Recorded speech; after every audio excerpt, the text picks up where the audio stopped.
right, happy Sunday morning. The bald man is up and at 'em, bright and early. Didn't get enough sleep, but I've got coffee and I've got heart and passion.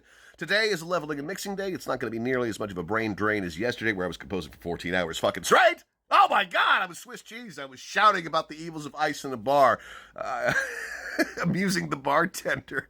That's about all I was good for.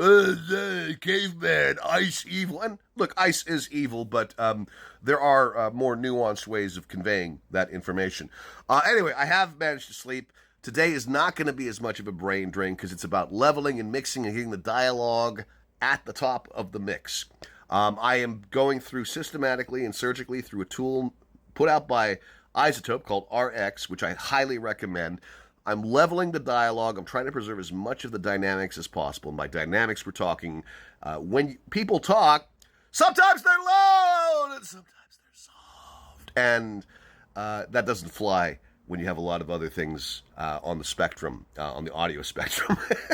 So you have to level shit out. I generally shoot for about -12, which is a little higher than most audio producers. I think they go for more like -16. I go for -12 just because I have a lot of dense sound design.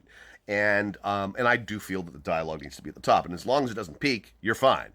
And my dialogue usually doesn't peak because I record it as meticulously as I can. So that's what I'm fucking doing today. I've also been doing some fun directional pans and things like that, characters moving from left to right, that kind of thing. But dialogue needs to be up front. I went to see 28 Years Later, and that was one of the shittiest fucking sound mixing jobs I think I've heard in a movie in a long while. You couldn't fucking hear the goddamn dialogue. I mean, you literally couldn't. They wanted to make it as loud as possible. No! The dialogue, the human story, that's the most fucking important thing. Even in a fucking zombie movie. And there are so many fucking kids, or maybe they're beholden to completely deaf bean counters who don't understand this.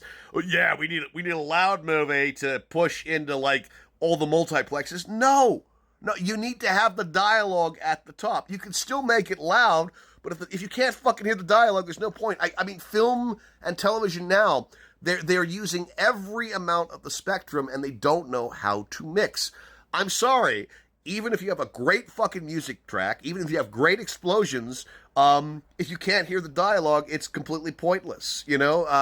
No explosion or piece of music is. I mean, look, I've got plenty of dynamic range in the compositions. You've heard some of them. But I will mix those as low as possible because the dialogue should come first.